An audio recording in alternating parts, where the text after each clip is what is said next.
കേന്ദ്രമന്ത്രിസഭയിൽ നിന്നും രാജിവെച്ച രാഷ്ട്രീയ ലോക് ജനശക്തി പാർട്ടി നേതാവ് പശുപതി കുമാർ പരസ്. സീറ്റ് വിഭജനത്തിലെ തർക്കമാണ് രാജിയിലേക്ക് നയിച്ചത്. പ്രധാനമന്ത്രി നരേന്ദ്രമോദി തന്നോടും പാർട്ടിയോടും അനീതി കാട്ടിയെന്ന് പരസ് പ്രതികരിച്ചു. RLJP ഇന്ത്യ മുന്നണിയുടെ ഭാഗമായേക്കുമെന്നും സൂചനകളുണ്ട്.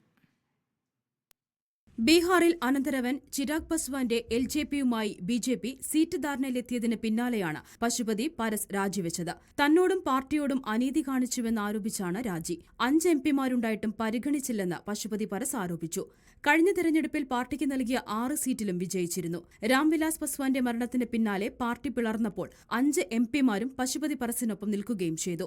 ഇടഞ്ഞു നിൽക്കുകയായിരുന്ന പശുപതി പരസിന്റെ പാർട്ടിയെ തഴഞ്ഞ് ചിരാഗ് പസ്വാന്റെ നേതൃത്വത്തിലുള്ള LJPയെയാണ് NDA अंगीകരിച്ചതെന്നും ഭിന്നതയ്ക്ക് ആക്കം കൂട്ടി.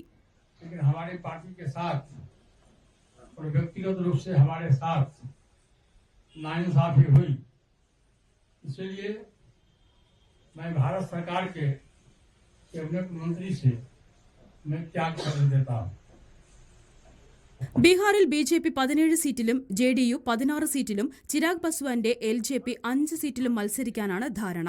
ഹിന്ദുസ്ഥാനി ആവാം മോർച്ചയും ഉപേന്ദ്ര കുശ്വാഹയുടെ രാഷ്ട്രീയ ലോക് സമതാ പാർട്ടിയും ഓരോ സീറ്റിൽ വീതം മത്സരിക്കും. പശുപതി പരസ് NDAയിൽ തുടരുകയാണെങ്കിൽ ഗവർണർ പദവി BJP വാഗ്ദാനം ചെയ്തിരുന്നു. Election desk reporter.